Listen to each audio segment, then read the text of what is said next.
Hi friends, welcome to my channel. ఒక ల్యాండ్కి సంబంధించిన వేలం పాట జరుగుతూ ఉంటుంది. ఇక శరత్ చంద్ర కృష్ణప్రసాద్ కూడా ఆ వేలం పాటకి వస్తారు. ఇక అక్కడున్న గవర్నమెంట్ ఆఫీసర్ ఇలా అంటుంటాడు, ఈ ల్యాండ్కి సంబంధించి గవర్నమెంట్ వారి పాట 100 కోట్లు అని అంటుండగా శరత్ చంద్ర 150 అని అంటుండగా ఇంకొకరు 170 అని అంటుండగా శరత్ చంద్ర ఆ వేలం పాటని పైకి తీసుకెళ్తూ ఉండగా ఇక ఒక్కసారిగా గగన్ 200 crores అని అనేస్తాడు. ఇక వెంటనే శరత్ చంద్ర 250 crores అంటుండగా గగన్ ఒక్కసారిగా ఆ వేలం పాటని 500 crores తీసుకెళ్తారు. ఇక గగన్ దర్జాగా ఆఫీసర్ దగ్గరికి వెళ్ళగా అతను కంగ్రాట్స్ చెప్తూ ఉండగా గగన్ హ్యాపీగా ఫీల్ అవుతాడు.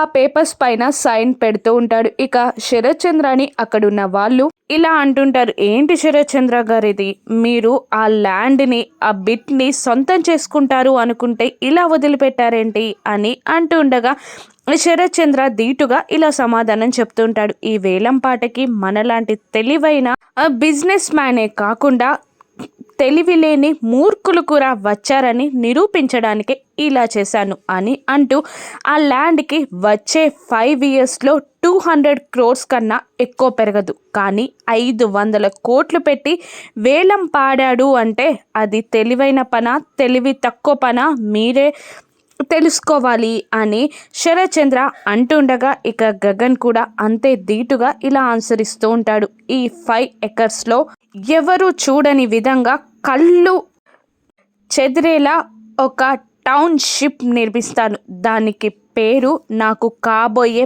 భార్య పేరు పెడతాను, తన పేరేంటో తెలుసా, భూమి అని అనౌన్స్ చేస్తాడు గగన్. ఇక ఆ మాటతో కోపంతో రగిలిపోతూ ఉంటాడు శరత్ చంద్ర.